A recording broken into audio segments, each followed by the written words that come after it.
Karibu Tabora, karibu Toronto.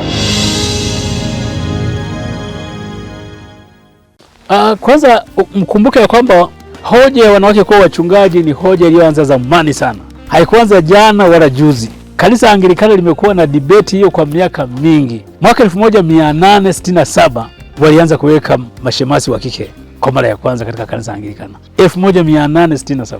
Kwa hiyo sasa, kufuatia mwitikio huo, nchi mbalimbali duniani zimeendelea kuandaa wanawake na kuwaweka kuwa wachungaji. Na ilifikia hatua sasa wanawake wamefikia katika daraja la kuwa maaskofu. Hata hapa Afrika Mashariki, hapo tu Kenya, maaskofu wanawake 2, na nchi zingine. Askofu wa kwanza mwanamke, askofu wa Mukoya, sasa ni marehemu, kule Eswatini, siku hizi inaitwa Eswatini, zamani ilikuwa Swaziland.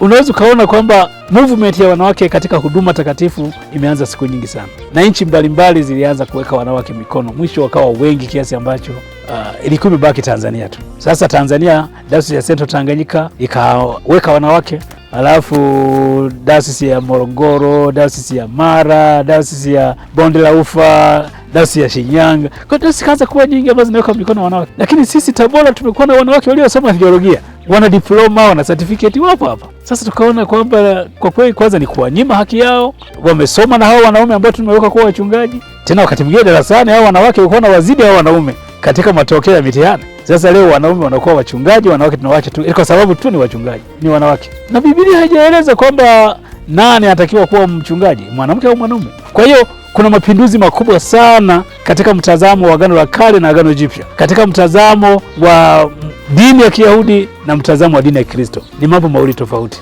Kwa hiyo ituvuta kufikiri kwamba wakati umefika wanawake wanaanza kuwa wachungaji, na tulipowaweka tunaona wanafanya vizuri sana. Namshukuru Mungu kwa neema yake kwamba leo nimeingizwa katika daraja takatifu la ukasisi, ambalo kwa kweli tunatumwa na kupelekwa katika eneo ambalo na ulimwengu ambao umejaa changamoto sana, hasa kwa masuala ya ushoga, masuala mengi ya usagaji na unyanyasaji, hasa jinsia ya watoto na wanawake. Lakini namna ya kupambana na hayo ni neema ya Mungu tu, kwamba kwa neema ya Mungu, kwa njia ya kuwaelimisha watu uzuri na uthamani wa uumbaji wa Mungu kwa kila mwanadamu na nafasi ambayo Mungu amempa kila mmoja kwa nafasi yake, basi amheshimu Mungu na kuitumia nafasi hiyo kwa usahihi. Kwa hiyo ni wajibu wetu sisi ambao tumeingizwa katika daraja hili kusimama kama mawakili wema wa Mungu na kumwakilisha Mungu kwa kusema na kueleza mapenzi ya Mungu katikati ya maisha ya wanadamu. Na sasa mara ya pili, twawaonya kwa jina la Bwana wetu Yesu Kristo, mkumbuke jinsi heshima mnayoitiwa ilivyo kuu, na jinsi madaraka ya kazi yenu na wito wenu yalivyo makuu sana, yaani kuwa wajumbe na walinzi na mawakili wa Bwana, kufundisha na kuonya na kulisha na kuwatunza jamaa ya Bwana, na kuwatafuta kondoo wa Kristo waliotawanyika na watoto wake waliomo katika dunia hii iliyopotoka, ili waokolewe na Kristo milele.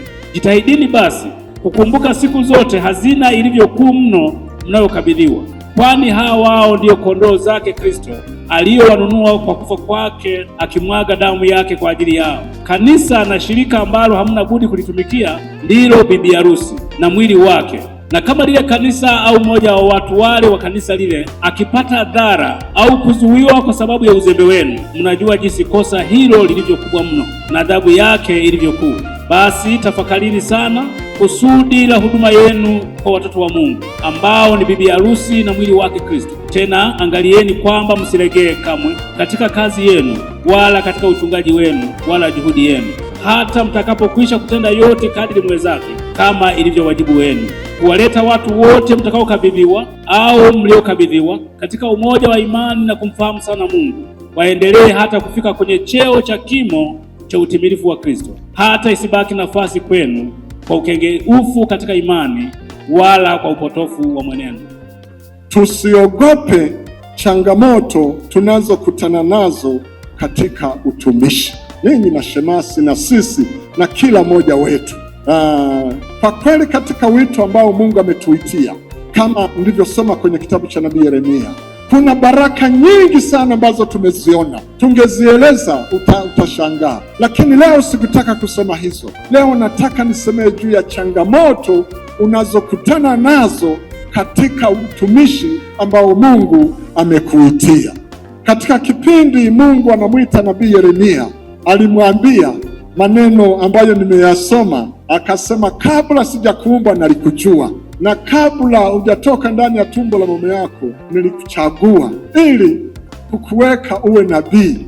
Halafu akasema, usiogope kwa sababu ya hao. Hawatajwi hao ni watu gani. Watumishi wenzako wanaweza kukuletea changamoto nyingi katika huduma, lakini bado Mungu anamwambia Yeremia, usiogope kwa sababu ya hao. Tazama, mimi nitakuwa pamoja nawe ili nikuokoe. Haya ndiyo maneno Mungu ameniongoza, baba askofu, ili niseme na watu hawa, tusiogope kwa changamoto zozote zilizopo na zitakazo kuwepo tunazokutana nazo katika utumishi huu, na hasa katika kipindi hiki tulicho nacho. Ni kipindi ambacho kwa kweli ni kigumu sana. Kuna changamoto nyingi sana. Kuna hizo changamoto za ushoga ambazo yani ukienda kama huko, baba askofu anaelewa, yani sasa imekuwa ni mbaya zaidi. Ile mtu anaamua leo anakuwa mwanamke, kesho anakuwa mwanaume. Yani hiyo ni kawaida. Yani ziko changamoto nyingi kabisa. Wamefikia changamoto za kutengeneza maroboti ambayo sasa yanaweza hata yakachukua mimba yakakuzalia mtoto, wewe ukalea tu, mpaka watu wanafika mahali wanasema tunamhitaji Mungu wa nini? Lakini lazima tulishike neno la Mungu, tumshike yeye. Pamoja na changamoto hizo, sisi tukae kwenye neno la Mungu. Vyovyote tutakavyokutana navyo, Mungu atakuwa pamoja nawe.